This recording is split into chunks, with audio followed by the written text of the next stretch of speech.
Wa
para tuan-tuan guru, para asatid, para tokoh agama, tokoh masyarakat, aparatur pemerintahan desa setempat, bapak-bapak, para pemuda, bil khusus segenap pengurus Dewan Kemakmuran Masjid Miftahus Sa'adah yang seluruhnya dimuliakan oleh Allah yang al-fakir hormati, rahimakumullah wa hadakumullah wa hafizakumullah. Segala puji adalah milik Allah. Salawat dan salam semoga tetap dilimpahkan selalu atas paduka alam yang mulia, panutan kita, baginda tercinta, Nabi Agung Nabiullah Muhammad Sallallahu Alaihi Wasallam, beserta seluruh keluarga beliau, para sahabat beliau, dan seluruh pengikut beliau yang tetap setia, yang tetap cinta kepada beliau, dan selalu berusaha semaksimal mungkin membuktikan kesetiaannya, kecintaannya kepada beliau, yaitu dengan cara menjalankan segala perintah-perintah beliau, menjauhi segala larangan beliau, menghidupkan, mengamalkan sunnah-sunnah beliau, mensiarkan ajaran Islam yang telah dibawa oleh beliau, juga dengan melaksanakan apa-apa yang telah diwasiatkan oleh beliau. Bapak Haji Waman dan rombongan dari Masjid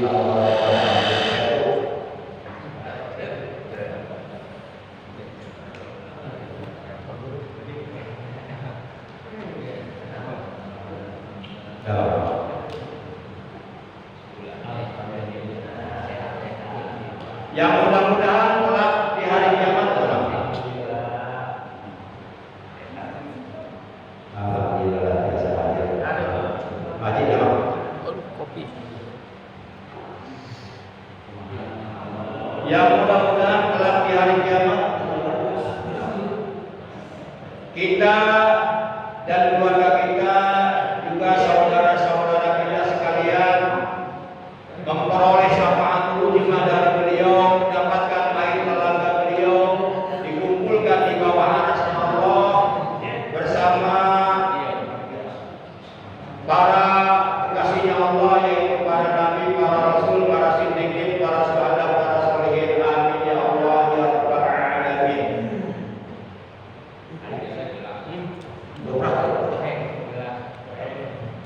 Ma'asyiral muslimin, saudaraku sekalian yang dimuliakan oleh Allah Subhanahu wa taala.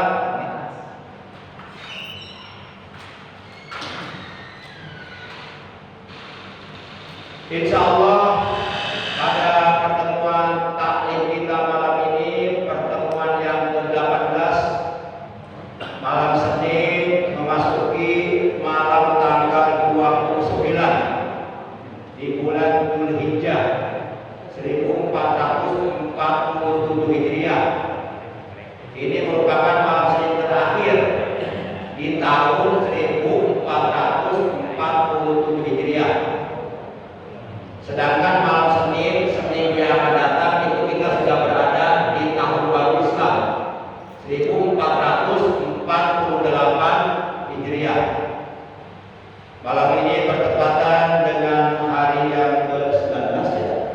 Bulan Juni 14. Bertepatan dengan hari yang ke-14 di bulan Juni tahun 2026. Insya Allah kita akan melanjutkan kajian ilmu fikih dengan marji atau referensi menggunakan kitab Fathul Qorib. Pembahasan kita masih membahas tentang fardu wudu, dan insya Allah malam ini kita akan lanjutkan pembahasan fardu wudu yang kelima dan yang keenam dan seterusnya apabila masih ada waktu.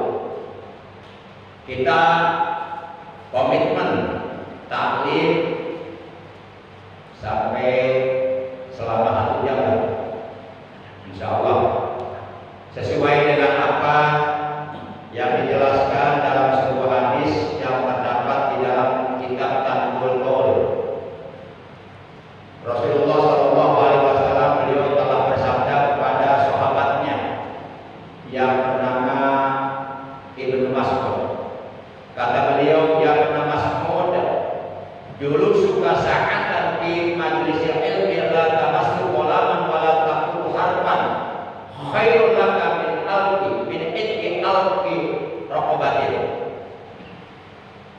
Kemudian wa nadruka ala wajhil alimi khairul laka min alfi farsin tasaddaqta biha fi sabilillah wa salamuka ala alimi khairul laka min ibadati alfi sanatin. Kata beliau, wahai Ibnu Mas'ud, dudukmu di majelis ilmu 1 jam mendengarkan pengajian, mendengarkan penyampaian ilmu agama itu jauh, walaupun engkau tidak memegang kolam atau pena dan tidak menulis barang satu huruf pun, hanya semata-mata mendengarkan penyampaian ilmu agama yang bersumber dari Al-Quran dan dari Al-Hadis. Kata beliau, khairul laka min itqi alfi raqabatin, itu pahalanya jauh lebih baik bagimu daripada engkau memerdekakan 1000 hamba sahaya, 1000 budak. Kemudian kata beliau, dan engkau memandang wajahnya orang alim dengan pandangan kasih sayang, dengan pandangan suka, cinta, maka itu pahalanya jauh lebih baik bagimu daripada engkau mensedekahkan 1000 budak di jalan Allah. Kemudian yang terakhir kata beliau, dan engkau memberi salam kepada orang alim, mengucapkan salam kepada orang alim, itu pahalanya jauh lebih baik bagimu daripada engkau melakukan ibadah sunnah selama 1000 tahun. Keterangan ini ada dalam hadis. Hadisnya terdapat di dalam kitab Tanbul Qaul. Para jemaah yang dimuliakan oleh Allah Subhanahu wa taala, di dalam kitab Fathul Qorib telah diterangkan wal khamisu ghusli jalaini ma'al kahbaini. Wal khamisu bermula fardu wudu yang kelima, utawi kang kaping 5 saking piro-piro fardune wudu iku ghusli jalaini, yaitu mencuci kedua kaki, ma'al kahbaini beserta kedua mata kaki. Nah, ini merupakan fardu wudu yang kelima. Fardu wudu yang ke-1 yaitu niat. Yang kedua ghuslul wajhi, mencuci muka. Yang ketiga ghuslul yadaini ma'al mirfaqaini, mencuci kedua tangan dan kedua siku. Yang keempat maskus syairi minaroksi, mengusap sebahagian kepala. Dan yang kelima adalah ghuslul rijlaini ma'al ka'baini, mencuci kedua kaki beserta kedua mata kaki. Illam yakun al-mutawaddi'u labisan lil khuffaini, jikalau mutawaddi atau orang yang berwudu tidak memakai kedua sepatu, maka wajib si mutawaddi atau orang yang berwudu wajib mencuci kedua kakinya ia tidak menggunakan sepatu. Lalu bagaimana kalau umpama orang tersebut menggunakan sepatu dan sepatunya tidak dibuka? Bagaimana cara mencuci kedua kakinya? Di sini diterangkan pakin kana la disahuma. Pakin kana mangka lamun ono lamun bukti la yasin tawadi la disahuma memakai kedua sepatu. Wajib maka wajib opo alaihi atas simutawadi opo maskul hupaini, yaitu mengusap kedua sepatunya, au gosurin laini atau mencuci kedua kakinya. Jadi apabila orang yang berwudu menggunakan sepatu, maka wajib mengusap sepatunya apabila sepatunya tidak dibuka. Misal dalam situasi kondisi ya seperti dalam situasi kondisi perang para tentara, juga kalau dibuka kan makan waktu lama, sementara takut diserang musuh, ya takut dikejar, gitu kan. Sementara sholat tetap wajib, tidak boleh ditinggalkan. Nah, maka cukup diusap sepatunya aja. Kalau memang situasi kondisinya memungkinkan, gitu, situasinya aman, tenang, ya alangkah baiknya sepatu dibuka, cuci kedua kakinya. Kemudian selanjutnya wajibu dan wajib opo gosuma alaihima, mencuci sesuatu yang ada pada kakinya, pada kedua kakinya. Contohnya misalin mencuci daripada bulu kaki. Kan kadang-kadang orang ada juga yang kakinya berbulu, ya. Maka bulu yang ada pada kakinya wajib tercuci. Kemudian wasil akhir dan mencuci daging jari. Kadang-kadang ada juga orang, ya, pada kakinya terdapat kulit jari, daging jari, benjolan.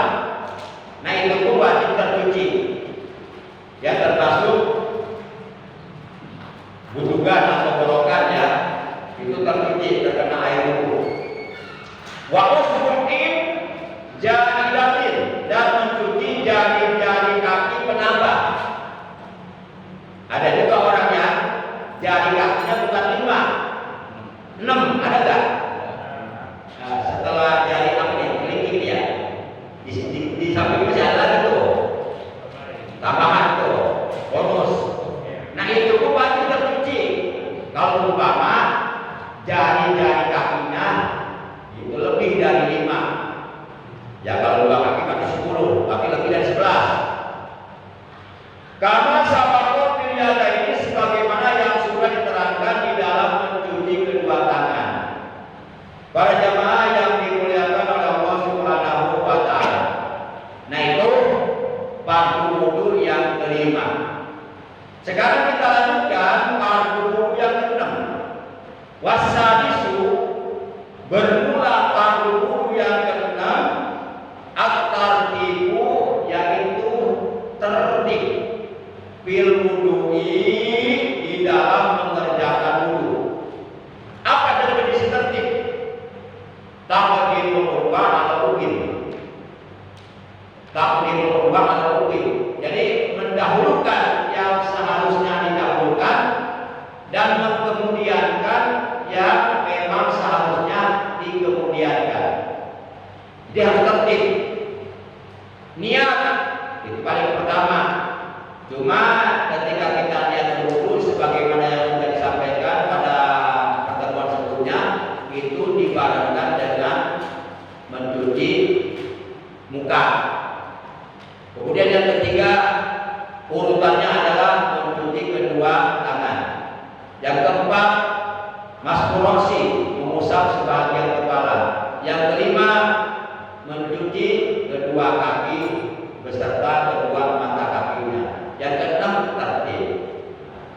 Jadi dahulukan yang seharusnya didahulukan, kemudiankan yang memang seharusnya dikemudiankan. Contoh, kalau kita menghitung, tentu kita mendahulukan nomor 1 sebelum nomor 2, mendahulukan nomor 2 sebelum nomor 3, mendahulukan nomor 3 sebelum nomor 4, mendahulukan nomor 4 sebelum nomor 5, mendahulukan nomor 5 sebelum nomor 6. Nah, itu namanya tertib. 1, 2, 3, 4, 5. Demikian pula dalam membaca surah setelah Al-Fatihah di dalam sholat, itu menurut keterangan dalam kitab Fathul Mu'in buah karya Syekh Jainuddin bin Abdul Aziz Al-Walibari. Beliau adalah murid daripada Syekh Ibnu Hajar Al-Haythami Asy-Syafi'i rahimahullah ta'ala wa nafa'ana bil fid dharaini. Nah, menurut keterangan dalam kitab Fathul Mu'in itu yusannu tartibul mushaf fil qiraah. Yusannu dan sunatakan hukum tartibul mushaf, tertib mushaf, tertib sesuai susunan mushaf Al-Quran fil qiraah di dalam membaca surah setelah Al-Fatihah di dalam sholat. Jangan sampai terbalik. Contoh, ada yang terbalik. Di rakaat pertama setelah Fatihah dia baca At-Takasur. Di rakaat kedua setelah Fatihah dia baca apa? Al-Qur'an. Itu terbalik kan? Terbalik. Nah, itu namanya tak tertib. Seharusnya di rakaat Fatihah, seharusnya di rakaat pertama setelah Fatihah Al-Qur'an dulu. Nah, baru di rakaat kedua setelah Fatihah At-Takasur. Kan susunannya seperti itu. Al-Qur'an, At-Takasur, Al-Asr, terus Al-Baca, Al-Fil, kemudian Al-Quraish, kemudian Al-Ma'mun, Al-Kautsar, Al-Kafirun, Tabat ya. Ya, Nasr ya. Lalu Tabat, baru Al-Ikhlas, kemudian Al-Falaq, kemudian An-Nas. Jangan terbalik. Apabila seorang imam di dalam sholat berjamaah membaca surah setelah Al-Fatihah, walaupun status hukumnya sunnah qauliyah di dalam sholat, tapi apabila kita tertib, tidak tertib mushaf, tidak mengikuti susunan mushaf Al-Quran, itu makruh. Nah, apabila kita melakukan perkara yang makruh di dalam sholat, itu artinya sholat kita tidak sempurna, termasuk pahala sholat kita juga berkurang. Kenapa? Karena melakukan kemakruhan di dalam sholat. Arina orang melakukan kemakruhannya di luar sholat,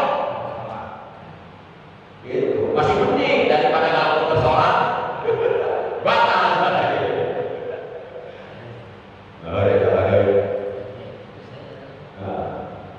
Dibalikkan. Nah, ini salah. Seharusnya inna anda mampu di rakaat pertama, nanti baru At-Takasur di rakaat kedua. Iya, termasuk khotib Jumat. Pernah saya mendengar khotib Jumat rakaat pertama setelah Al-Fatihah dia baca surah Al-Munafiqun 3 ayat terakhir. Di rakaat kedua setelah Al-Fatihah dia baca surah Al-Jumu'ah. Nah, kan seharusnya Al-Jumu'ah dulu baru Al-Munafiqun. Coba lihat dalam Al-Quran surat-suratnya. Jadi kita harus hafal surat-surat. Surat pertama Al-Fatihah, kedua Al-Baqarah, ketiga Ali Imran, keempat An-Nisa, kelima Al-Maidah, keenam Al-An'am, ketujuh Al-Araf, kedelapan An-Talqan, kesembilan At-Taubah, kesepuluh Yunus, dan seterusnya. Harus hafal surat-surat itu. Para jamaah yang dimuliakan oleh Allah Subhanahu wa Ta'ala. Nah, demikian pula di dalam berwudu sama harus tertib. Yang seharusnya didahulukan, ya dahulukan, jangan dikemudiankan.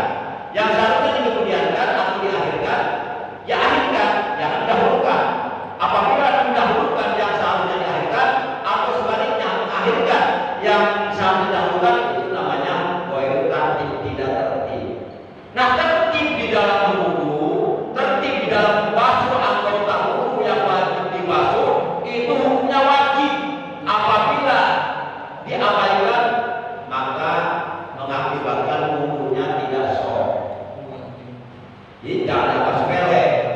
Ah, gimana saya aja? Kan tangan saya. Yang menjadi tangan bos saya.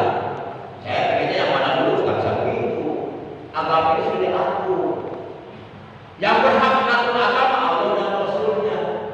Kita hanya samina wa ata'na, ya Allah ya Rasul, kami mendengar dan kami mentaati apa yang Engkau perintahkan. Para jamaah yang dimuliakan oleh Allah Subhanahu wa taala. Rasulullah sallallahu alaihi wasallam beliau telah bersabda, "Idza tawadda'ta." Ija apabila tawadda'ta, engkau berwudu, fakhallil baina asabi'i yadaika wa rijlaika. Apabila engkau berwudu, maka hendaklah engkau silangi kedua tanganmu dan jari-jari kedua kakimu di sela-sela. Tapi kalau tangan begini aja, cara-caranya di sela-sela jari itu harus begini. Apa namanya? Ini ada apa ya? Sela-sela. Oh, sela-sela ya? Oh, bukan. Kalau dulu jadinya bukan dulu. Kenapa pakai jadinya 4? Ini salah. Abu Bakar, Utsman, Ali. Di sela-sela. Kalau kaki, nah ini.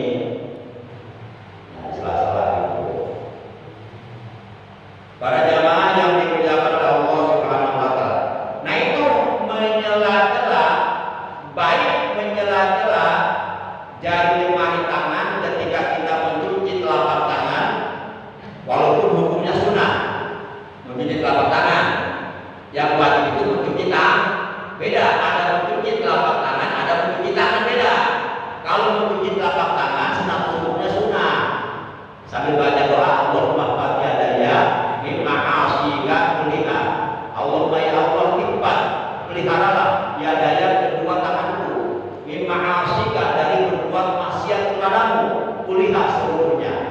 Tapi kalau mencuci tangan dari mulai ujung jari sampai batas minimalnya, minimal maksimal, minimal ya. Batas minimal sebut, tapi sunnahnya sampai pulang. Nanti ada hadisnya. Ada hadisnya, ada keterangannya dalam kitab Fathul. Kalau di rumah posisi masih di kamar mandi, setelah mandi hanya baru pakai anduk, boleh dulu. Saya sudah siram kalau di tangan pulang. Sebab bekas itu akan jadi cahaya. Nanti cahaya kan jadi apa? Batman. Para jamaah yang dimuliakan oleh Allah Subhanahu wa taala. Nah, itu perintah menyela-nyela jari jemari tangan maupun jari jemari kaki, itu adalah perintah Nabi. Apalagi menyela-nyela jari jemari kaki yang notabene mencuci kaki hukumnya wajib. Mencuci telapak tangan saja yang hukumnya sunnah. Kita diperintahkan menyela-nyela, apalagi mencuci kaki yang hukumnya wajib.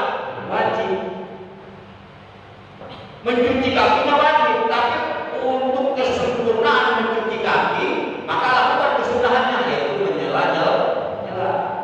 Nah, apabila yang wajib kita kerjakan, kemudian yang sunnah pun kita lakukan, maka menjadi sempurna. Ibarat makan, yang wajib itu nasi, walaupun tidak ada apa-apa, ada nasi goreng disebut makan. Tapi sebaliknya, segala macam ada, sop ada, yang lainnya ada, tapi tidak ada nasi, tidak disebut makan.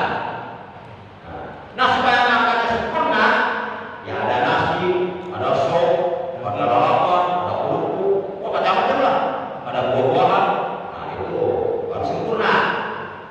Nah, kita urusan makan saja, urusan isi perut saja, yang ujung-ujungnya dibuang, kita pengen sempurna. Apalagi dalam masalah ibadah, dalam masalah wudu, dalam masalah sholat, tentu kita ingin sempurna. Para jamaah yang dimuliakan oleh Allah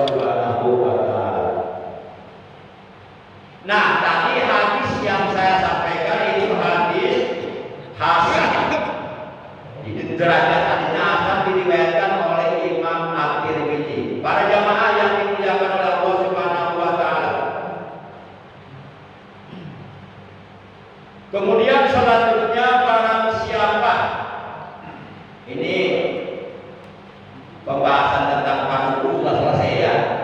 Niat sudah dibahas. Ada 6 macam niat juga sudah dibahas. Niat sudah, mencuci muka sudah, mencuci kedua tangan sudah, mengusap kepala sebagai kepala sudah, mencuci kedua kaki sudah, tertib sudah dibahas.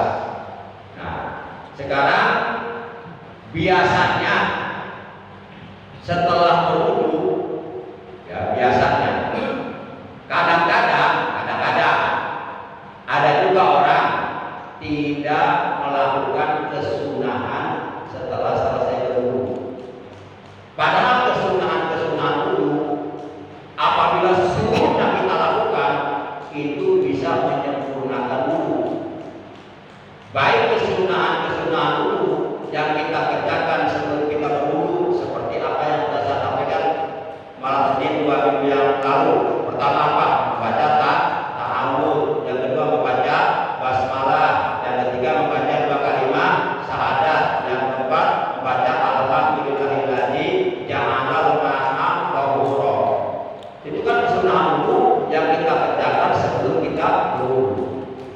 Maupun kesunahan wudu yang ada di dalam wudu seperti mencuci kedua telapak tangan, berkumur-kumur, menghisap air ke dalam hidung, namanya istinsaq, mengeluarkan air dari dalam hidung, namanya istinsaq. Kemudian mencuci kedua telinga, itu sunnah wudunya. Dan ataupun kesunahan wudu yang seyogyanya kita lakukan setelah kita selesai berwudu. Apa itu? Berdoa. Nah, kadang-kadang kita hafal doanya, tapi malas bacanya. Nah, kalau yang hafal saja malas baca doanya, apalagi yang tidak hafal, mual pisan. Mau hafal gitu dibaca, malas. Kalau mau hafal malah yang pasti tidak hafal, baca. Padahal itu luar biasa.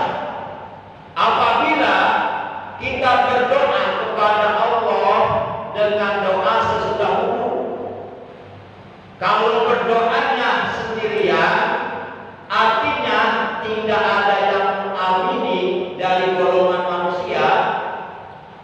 Walaupun umpama ada yang mengamini dari golongan malaikat, kita tidak tahu. Nah, maka kita disunahkan berdoanya menghadap kiblat, mustaqbilal kiblat. Kecuali kalau berdoanya banyak orang. Seorang imam setelah sholat berjamaah berdoa diamini oleh para hadirin yang ada di belakangnya. Nah, itu mah tidak menghadap kiblat pun tidak apa-apa. Seperti dalam tahlilan dan bahagia. Yang berdoa kan sendiri tuh, yang mimpin tahlil. Tapi yang mengamini kan banyak yang menghadap kiblat. Itu boleh. Kalau berdoanya bareng-bareng. Tapi kalau sendirian, usahakan menghadap kiblat. Ulama masalah yang apa? Para jamaah yang dimuliakan oleh Allah Subhanahu wa taala. Nah, setelah selesai berwudu, kita menghadap kiblat. Angkat kedua tangan, pangkal telapak kedua tangan, hadwa mangkibaihi, sejajar dengan kedua bahu. Di dalam kitab Fathul ini terangkan yusannu rabbul yadaini hadwal mangkibaihi inda du'a. Disunahkan ketika berdoa, disunahkan mengangkatkan kedua telapak tangan sejajar dengan kedua bahu. Itu ada keterangan dalam Fathul ini, itu sunnah. Para jamaah yang dimuliakan oleh Allah Subhanahu wa taala.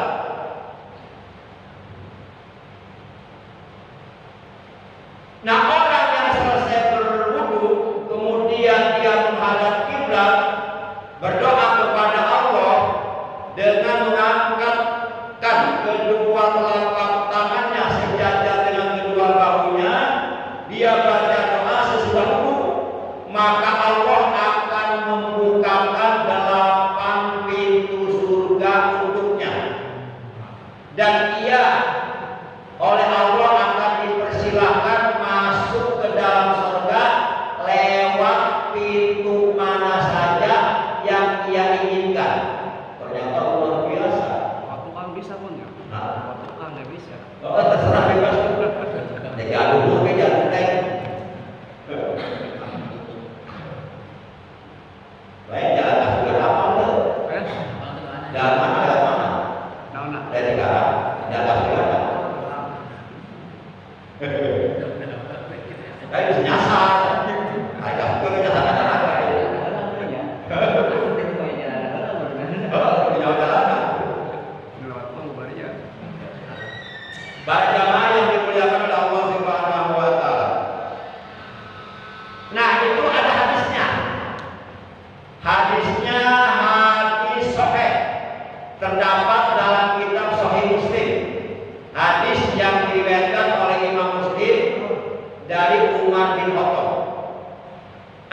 dari Nabi Muhammad Shallallahu Alaihi Wasallam, qala, beliau telah bersabda.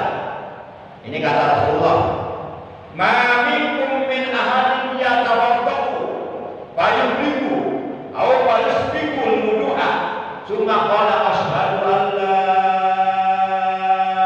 ilaha illallah wahdahu la syarika lah wa asyhadu anna sayyidana Muhammadan abduhu wa rasuluh. Nah, di hadisnya sampai situ. Tapi nanti menurut Imam Tirmidzi ada tambahannya. Tambahannya Allahumma ja'alni minat tawwabina wa ja'alni minal mutatahhirin. Itu menurut Imam Tirmidzi. Tapi kalau dalam hadis yang diriwayatkan oleh Imam Muslim itu sampai wa asyhadu anna sayyidana Muhammadan abduhu wa rasuluh. Langsung tutup salawat enggak apa-apa. Silakan mau yang pendek, monggo. Yang panjang silakan. Yang pendek enggak, panjang enggak, pertengahan silakan. Ya, yang sedang-sedang saja. Terlalu pendek jangan, terlalu tinggi jangan, yang sedang-sedang saja. Nah, apabila setelah selesai berwudu kita membaca asyhadu an la ilaha illallah wahdahu la syarika lah wa asyhadu anna sayyidana Muhammadan abduhu wa rasuluh, kata Rasulullah, illa futihat lahu abwabul jannah as-samaniyah, illa melainkan futihat bakal dibukakan lahu baginya opo abwabul jannati, pintu-pintu surga as-samaniyah yang 8. Jadi pintu surga itu 8. Memang surga ada 8, kalau neraka ada 7. Makanya kita oleh karena neraka ada 7, maka oleh karena itu kalau wiridan setelah sholat kita baca doa Allahumma ajirna minan nar, bagusnya 7 kali karena nerakanya ada 7. Kalau kita bacanya 3, nah 4 kita harus neraka tuh. Oleh karena nerakanya ada 7, maka bacanya Allahumma ajirna minan nar 7 kali. Apa itu artinya Allahumma ajirna minan nar? Allahumma ya Allah ajirna, selamatkan kami, bebaskan kami minan nar, dari api neraka. Nerakanya ada berapa?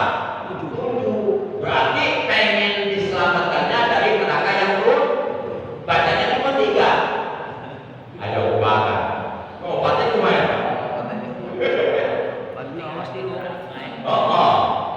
Emang kita penyakitnya.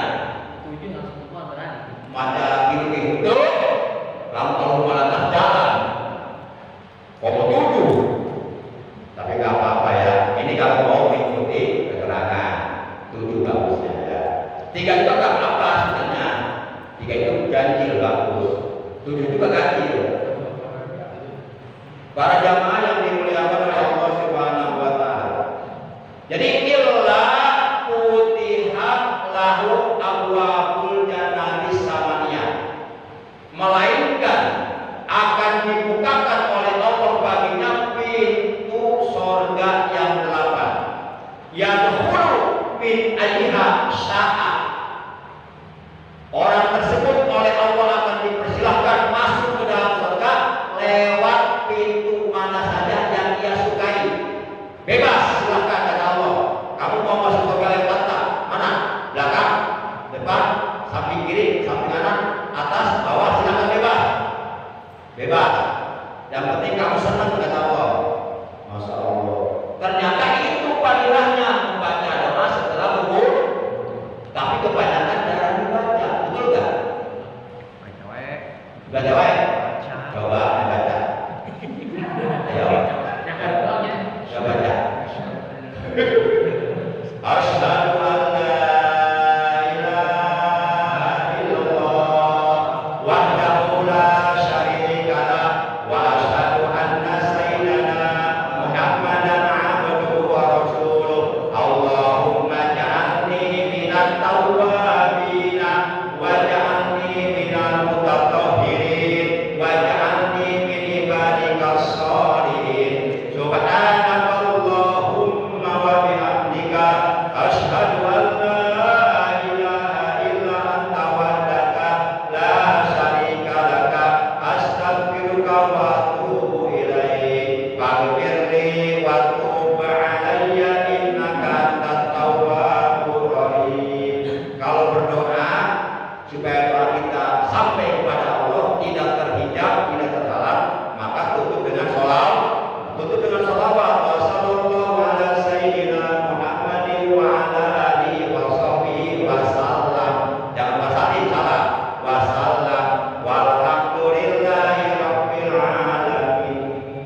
kanan warna biru, yang kiri juga biru.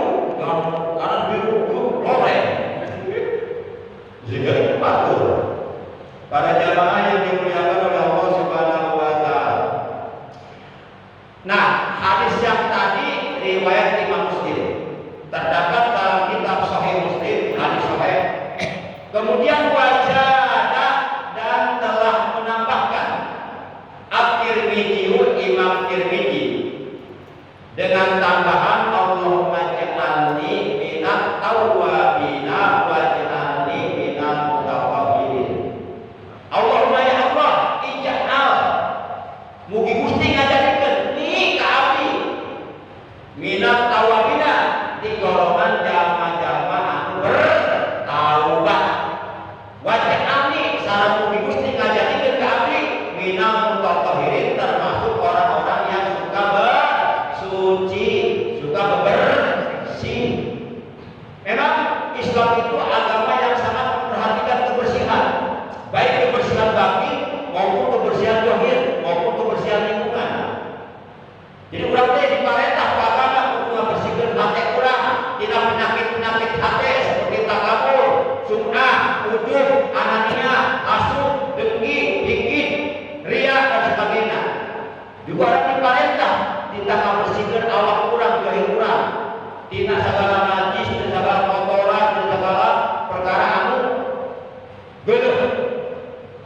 Dan kita diperintah untuk membersihkan lingkungan rumah, lingkungan ibadah. Sebab an-nadhafatu minal iman. Kebersihan itu bagian daripada iman. Bahkan dalam hadis yang lain Rasulullah bersabda, "Al-Islamu najib, fatanadhafu la yadkhulu jannata illa najib." Islam ini agama yang bersih, agama yang suci, diturunkan oleh Allah yang Maha Suci, mengajarkan kesucian, mengajarkan kebersihan. La yadkhulu jannata illa najib, tidak akan masuk surga kecuali orang yang bersih, bersih tidak dosa, bersih ucapanna, bersih penglihatanna, bersih gadahanna dan haram, bersih pandanganna, bersih kakina, bersih segala-galanya ke arah surga. Kan ayatnya pasti dah. Siapa ingin ke surga, pintu selalu terbuka. Siapa ingin ke surga, pintu selalu terbuka. Tak mudah dimiliki, hanya untuk orang suci. Carilah pintu surga dengan amal sendiri. Kira-kira Bapak lamun di akhirat itu Allah dikasihkan atau tidak? Suka tidak? Ya, barang siapa yang menyukai sesuatu pasti ia akan mencarinya. Man ahabba syai'an fayatruku. Barang siapa yang suka terhadap sesuatu pasti ia akan mencari yang ia sukai. Bapak berunjangan, bobo hari suka, diundang juga, di teater, buat mapai jalan satapak, mapai jalan satapak, maju ke hiji lembur, ada yang sini nanya kan, ya, mapai gagal, pahujanan, kepanasan, begitu kamu belum kita tak capek, ayah kamu nggak. Nah kalau orang suka ilmu, maka di mana ada pekerjaan dia cari, dia kejar, dia hadir karena suka. Sedangkan orang yang selalu melangkahkan kedua telapak tangannya untuk mencari ilmu, maka Allah akan memudahkan bagi jalan menuju ke surga. Man salaka thariqan yaltamisu fihi ilman, sahalallahu lahu thariqan ila jannah. Barang siapa yang melangkahkan kedua telapak kakinya untuk menuntut ilmu agama, maka niscaya Allah akan mudahkan baginya jalan menuju ke surga. Jadi lamun kurang Allah yang dibabarikan ke surga, kudu istiqomah yang ada ilmu agama. Para jamaah yang dimuliakan oleh Allah Subhanahu wa Ta'ala. Jadi berarti doa sesudah itu boleh sesuai dengan hadis riwayat Imam Muslim yang tadi.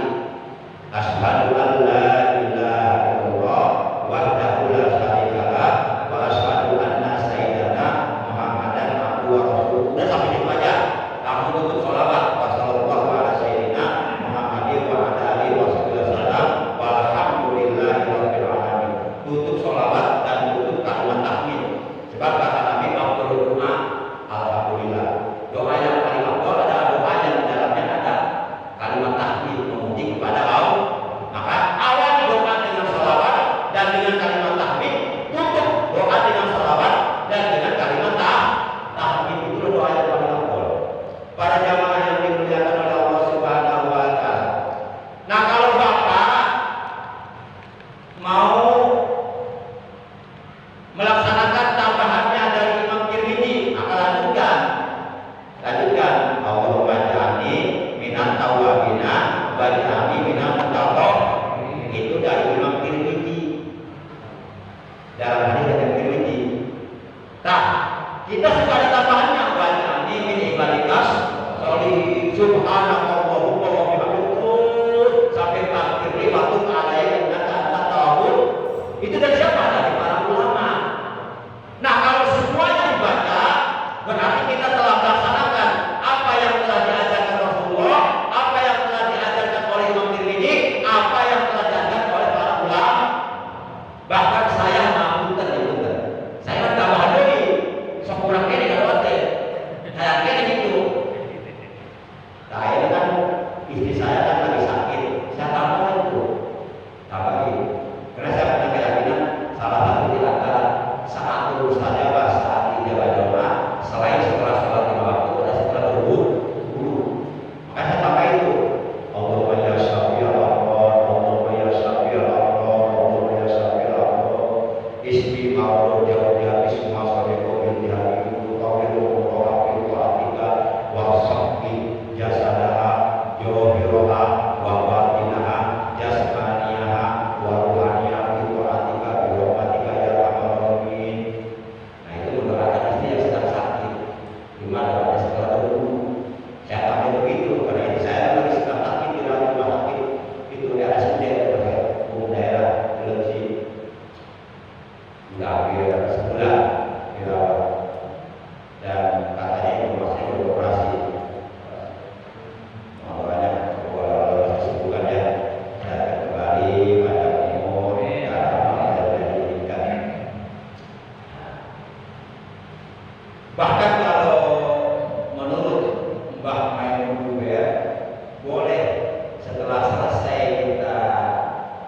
beres kita membaca doa sesudah wudu, kita alangkah baiknya kita baca ya Karim, ya Wadud, ya Latif, ya Karim, ya Wadud, ya Latif, ya Karim, ya Wadud, ya Latif sebanyak 7 kali.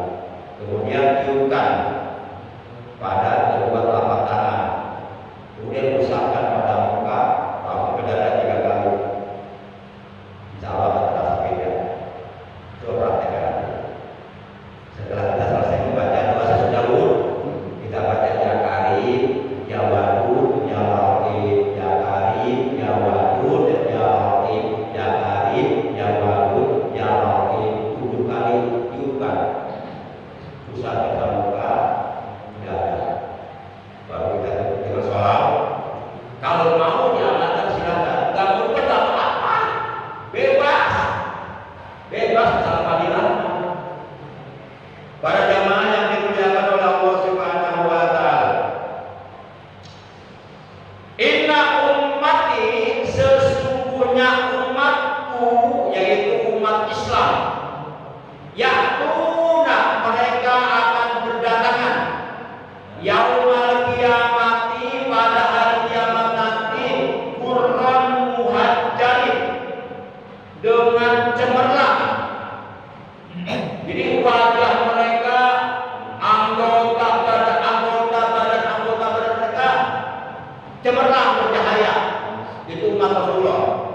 Min asari wudu, dari bekas wudu.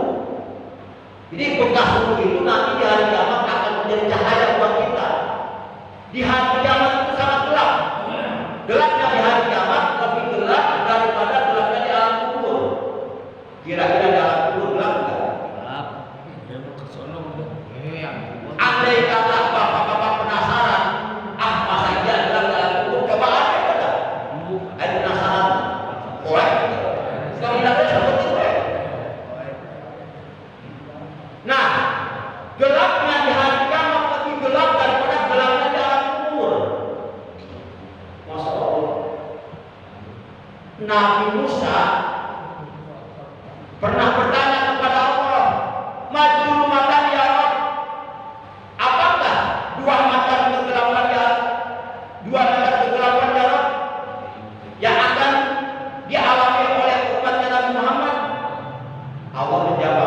Zulumatul qabri wa zulumatul yaumil qiyamah.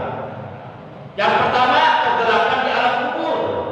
Yang kedua, kegelapan di hari kiamat. Lalu Nabi Musa bertanya, "Ya Allah, amal apa yang dapat menerangi kegelapan di alam kubur dan di hari kiamat?"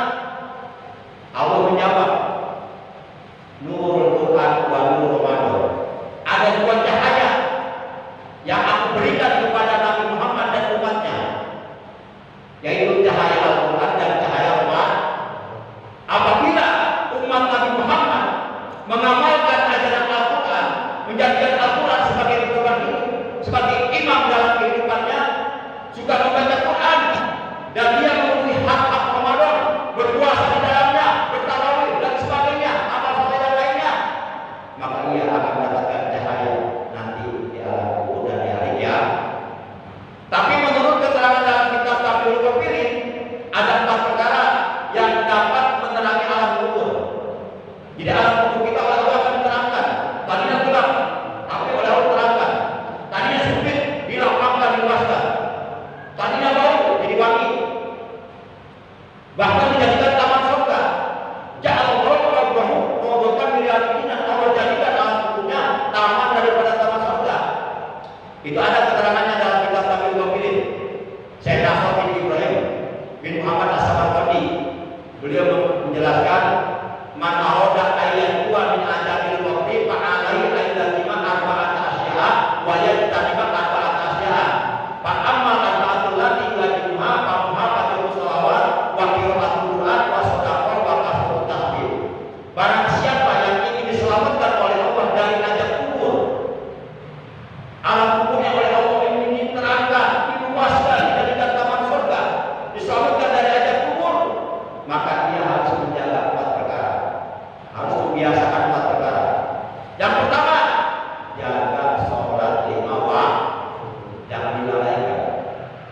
Jadi kita sholat bukan untuk Allah, untuk kita sendiri, untuk kepentingan kita sendiri. Allah gak butuh sholat kita. Satu dunia orang sholat tetap Allah tetap mulia, cuma kita yang rugi nanti. Inna Allah Ta'ala ja'ala sholata sababan li najatikum wa li sa'adatikum. Sesungguhnya Allah menjadikan sholat sebagai sebab untuk keselamatanmu dan untuk kebahagiaanmu. Jadi Allah memerintahkan sholat kita bukan untuk Allah. Allah bukan butuh sholat kita. Allah tetap mulia walaupun kita tak sholat. Cuma kalau kita tak sholat, ini selamat di akhirat. Allah jadikan sholat untuk kita itu untuk kebahagiaan kita, untuk keselamatan kita dunia dan akhirat. Para jamaah yang dimuliakan Allah, ini yang pertama, muhafadzah sholawat, menjaga sholat waktu, itu bisa menerangi alam kubur. Enggak ada mau kalah sholat, tidak ada kue. Sepertinya sampai itu ya. Bisa penasaran. Sok percaya, tiga saya makanya selalu sholatlah sebelum kita sholat. Selalu wal imam qabla sholat amamal imam. Sholatlah di belakang imam sebelum kamu sholatkan di depan imam. Kapan kita sholat di depan imam? Kalau kita sudah menjadi mayit. Kapan kita akan jadi mayit? Tidak tahu. Itu rahasia Allah. Yang penting kita siap-siap. Semuanya ada kebahagiaan. Boleh jadi bapak-bapak duluan yang meninggal, saya menyusul, atau sebaliknya, saya menyusul bapak-bapak duluan. Nah, itu kan? Oh, bapak ya, suami mawar. Para jamaah yang dimuliakan Allah. Kemudian yang kedua, qiraatul Quran, menjaga, membiasakan baca Quran.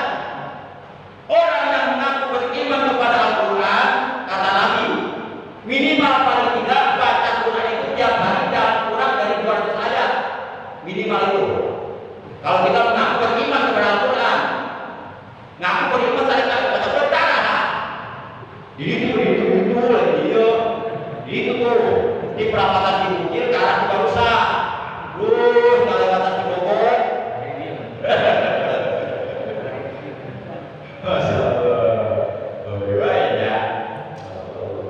Semakin rajin kita baca Quran, maka alam kubur kita nanti oleh Allah akan semakin dilapangkan, semakin diluaskan, semakin diterangkan, semakin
sebelum engkau melakukan 4 perkara.